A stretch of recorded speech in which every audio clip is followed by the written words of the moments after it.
Okay, we are live. Hello.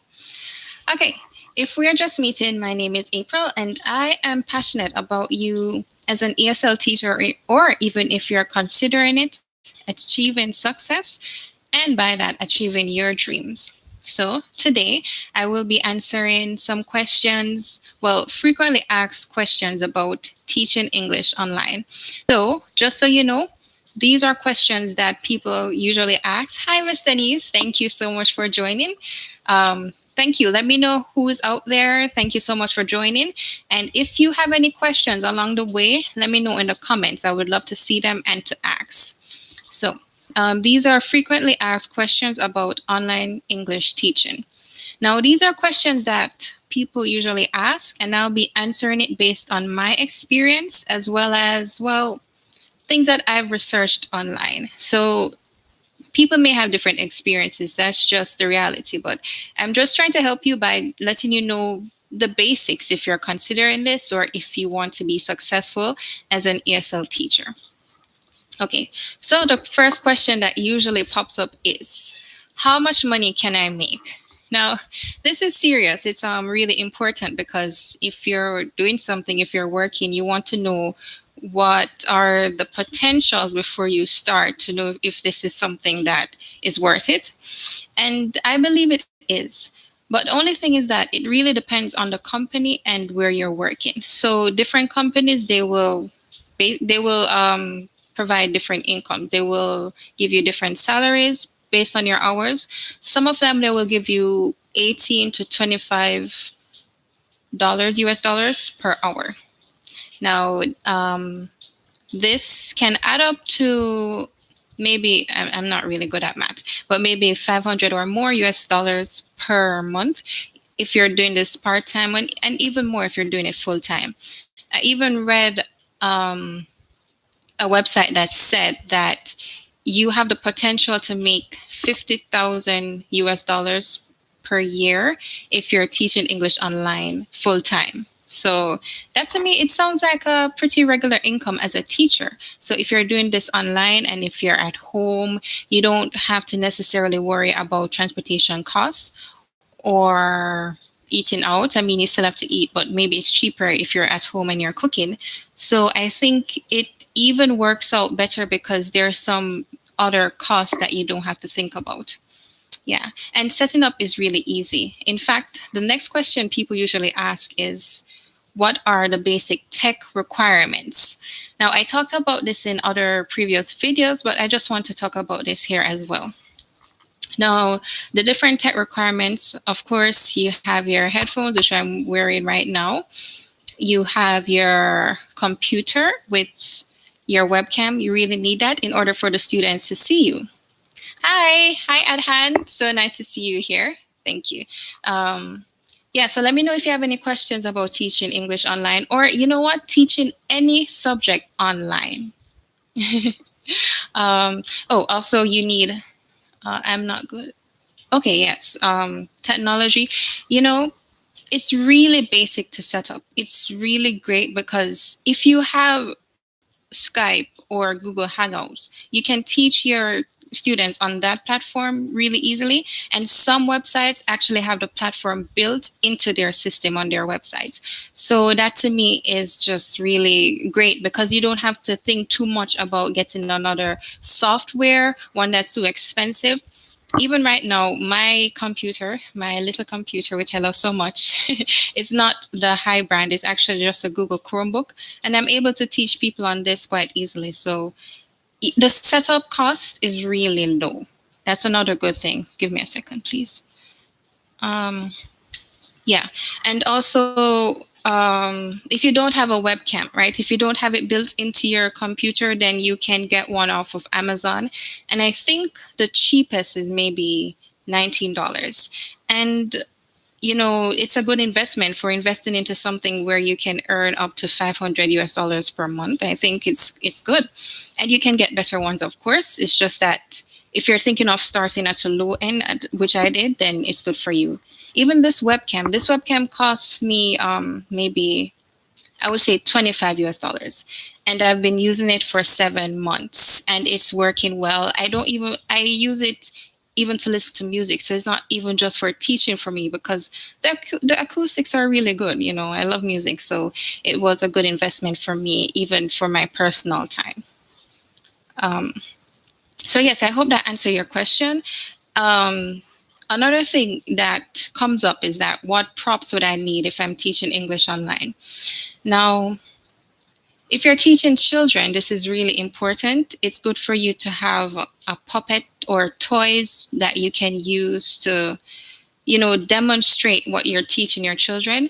A whiteboard also really important for you to write on. Um, what else? Of course, markers because you need to write on the whiteboard. But even that is really basic, though. It's just that it helps a lot. And if you're going in an interview, have those. It's really important for you to have them beforehand so that the people that are interviewing you will see you using it. And they may even do a demo class where you would have to use the props.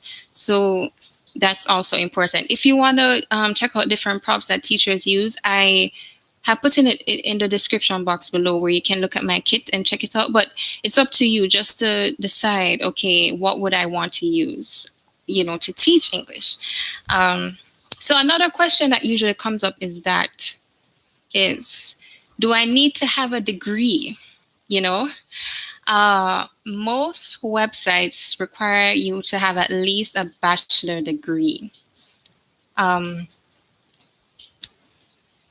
just a sec. Hmm. That's a good question. I'll be coming to that soon.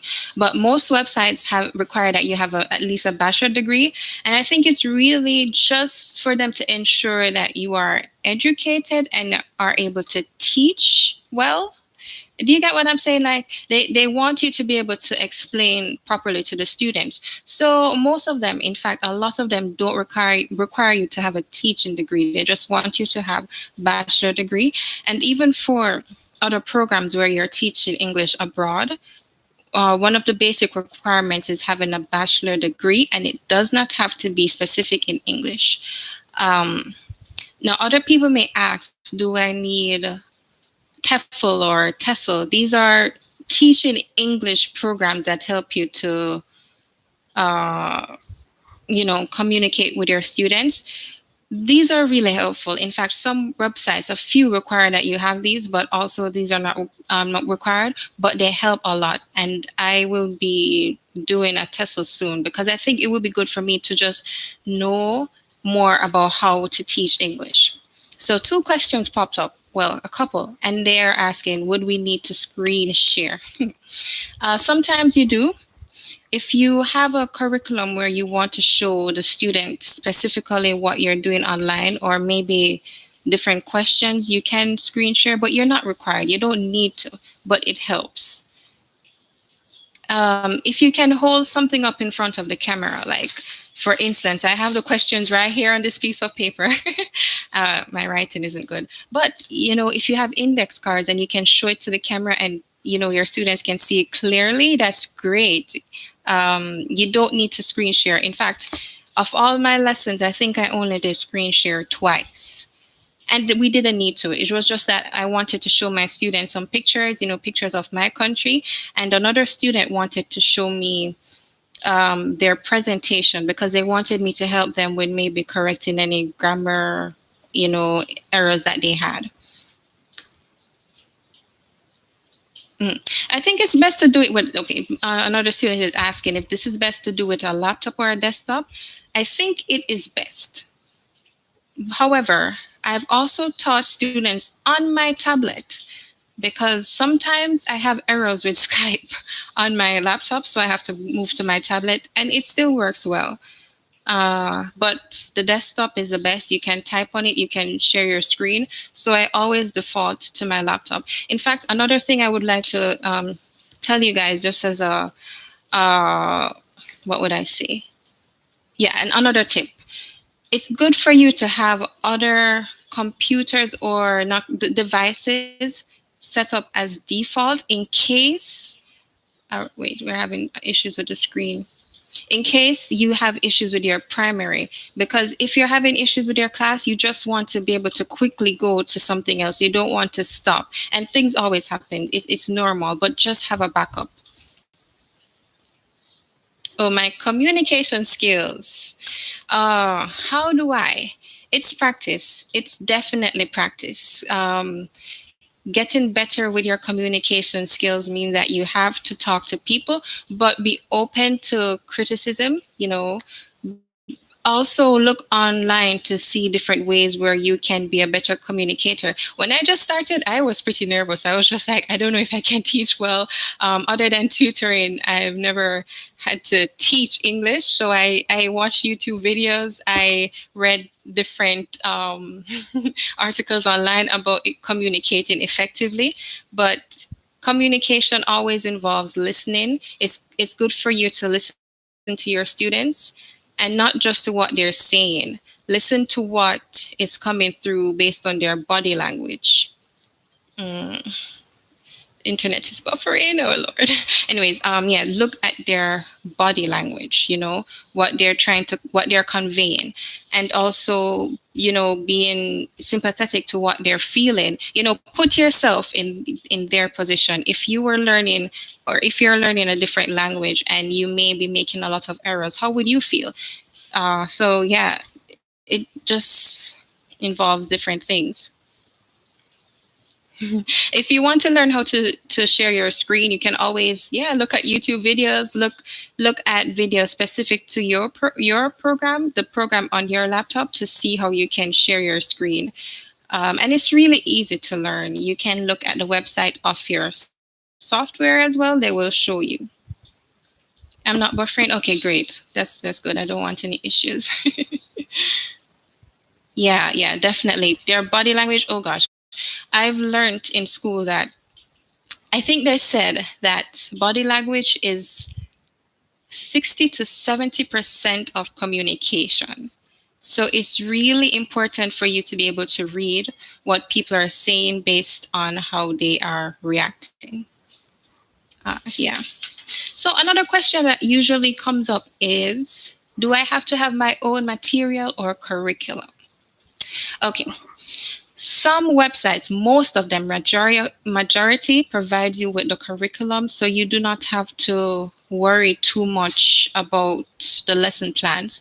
But I also find that it's important for you to have your own way of communicating with your students, meaning that you try to tailor it to what makes you communicate it effectively and best. For this, I would suggest having an outline, like an outline for a lesson plan. So an outline is like a framework that you how do I say? So a framework that you adapt to every lesson plan. I plan to be doing a course soon on Skillshare where I talk about how it is you can prepare a good lesson outline, because it really helps you effectively as a teacher, and it helps with your productivity. Because if you're just using this for every different lesson, then it's important. But otherwise, if you need to make your own material or coursework, I would say try to purchase books on Amazon, which I've done as well, where you can find different lesson plans. I teach mostly conversational lessons, so I need to get my students to talk about different topics. But it's good to have, ideas, tips, and I purchase books or I get different articles online that would, give me different questions of what I can ask my students and the objectives. So I would say do that as well. Why have I started this? I'm so glad you asked that, Adhan. I actually did a previous video about why I started teaching online, but I'm happy to summarize. So I started teaching because this was a suggestion from my sister, my younger sister, because I did an internship abroad and I came back home and I needed to look for a job. The first one I got was hard.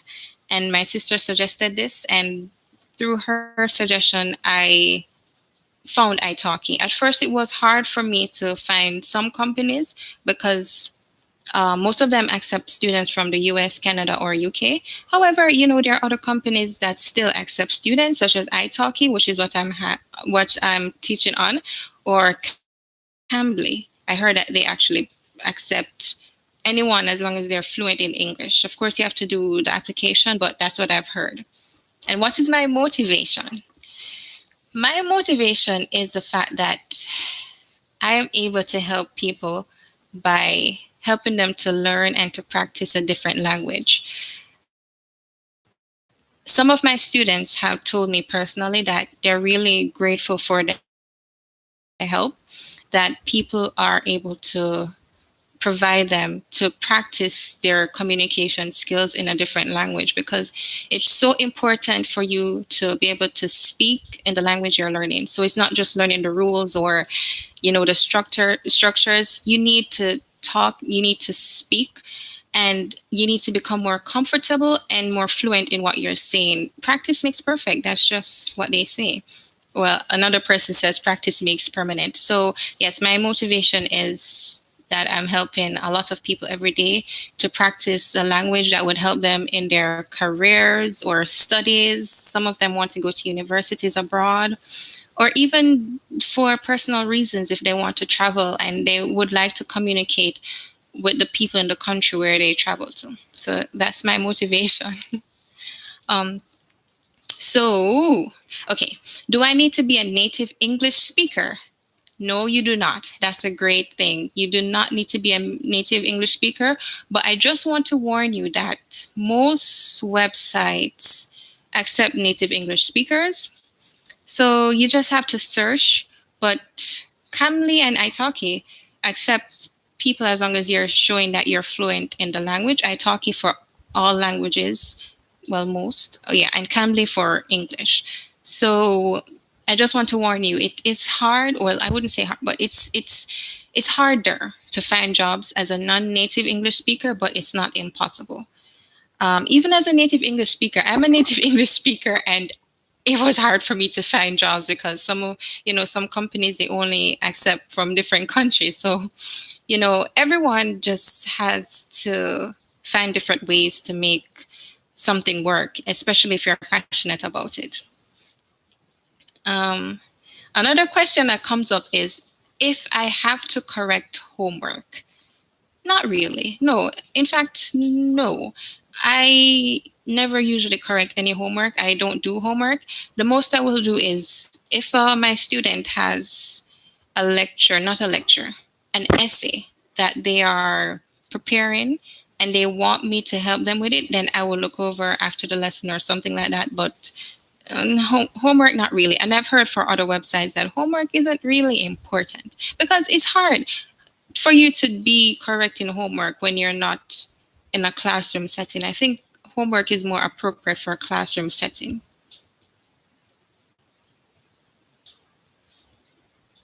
Hmm. Yes. Miss Denise is saying that you can learn to speak English, but the fluency, and understanding would differ in different contexts. Definitely. You can know the rules, but the culture, the context, it is different, and you just have to know how to relate to people in that. So I think, lately, conversational teaching has become very popular because people realize the importance of practicing and not just learning the rules. I love this question. If I've ever had a problem with a student, okay, I'm going to tell you a story. Now, I had this student, right? I'm not going to say where they're from, but they made some comments about me and my ethnicity and my race. Now, this is the only time I've ever had this issue, and I've had like a lot of students. But they were telling me about going somewhere, like going to a different country, and maybe it wouldn't be a good decision for me to go because people wouldn't like me because of my race. I don't know why the student felt the need to tell me this. And I actually didn't like it because I'm just like, what's it to you? Why do you think you need to tell me this? And he probably thought he was helping me. being, yeah. But that was the issue. That was the biggest issue I've ever had with a student. And if someone has never really believed me, I think the other thing with that, maybe some students don't want to be taught by me. I don't know, maybe they don't like my style. Maybe they think they would want another teacher that is professional. But I mean, that's okay. On the platform italki, you have many teachers, thousands to choose from. If a student doesn't want to be taught by me, that's fine. Other students have and they've loved it. So it's just their opinion and I'm fine with it. I would rather they go to another teacher they're comfortable with than sticking with me if they're not, if they don't want to be taught by me. It's okay. So how I've dealt with it, I have just not taken it personally because everyone has their own preferences and that is fine. Sorry. Mhm. But yeah, I think it's quite natural. But anyways, I just have two more questions to go through. But if you have any other questions, I would love to see. And I'm just loving the questions I'm seeing already. Thank you so much. And they're helping me to even respond to questions I probably didn't think of. So thank you so much. Okay. Okay. So another question that comes up is if you have to commit to minimum hours. Okay. Yes. For some companies, you may have to commit to some part-time hours, but for some, you don't have to. You can be flexible. So I don't think there is any company that requires you to be full-time because the most important thing about teaching online is that it's flexible, right? You are in different parts of the world and you're making yourself available for people in different parts of the world. So, requiring you to be full-time would probably not be a good option for many people, especially if they're just looking for a part-time job.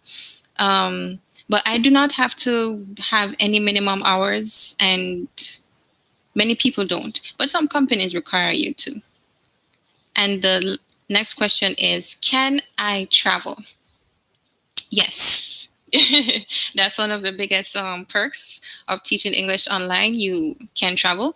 You can be in different locations as long as you have internet and a good, comfortable environment for people to be able to hear you.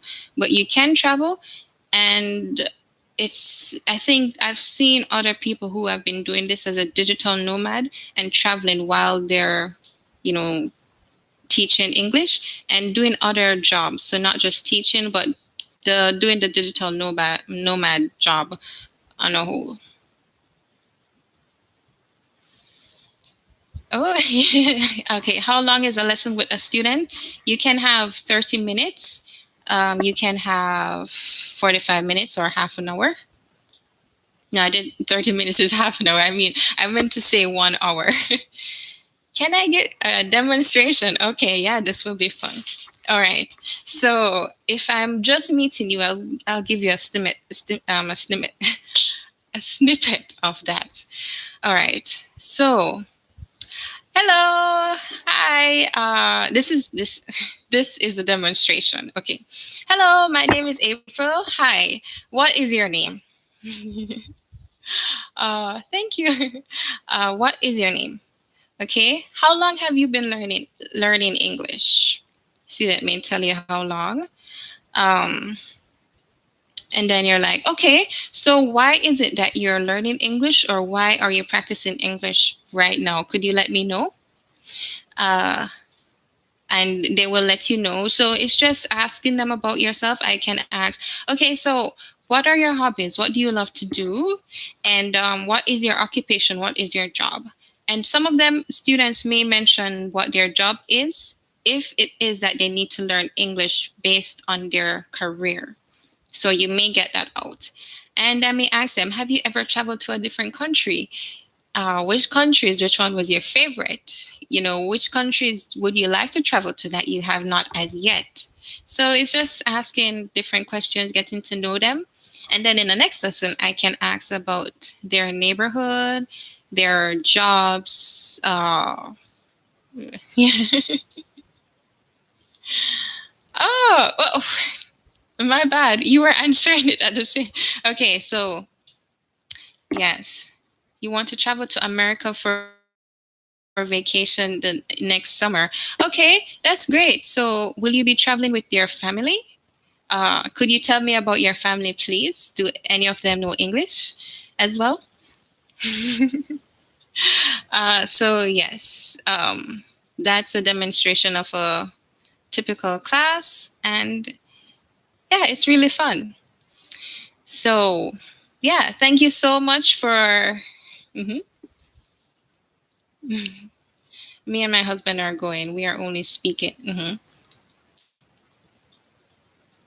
Yeah. So you and your husband are going. Okay, that's fun. Is he excited? And you're traveling to America. So which state will you be staying in? And you mean the United States of America, right?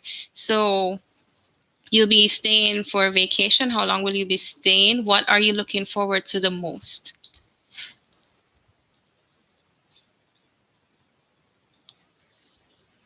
Um, but yeah, usually when people are researching online, they have different questions. And one of the purpose of this live stream was just to help you with any questions you may have if you're considering teaching English online, or even if you're considering teaching a different language or a different subject, just to, help you to understand the dynamics, give you tips that will help you to be successful. So I hope this was very valuable to you, and please give this a thumbs up if you like it.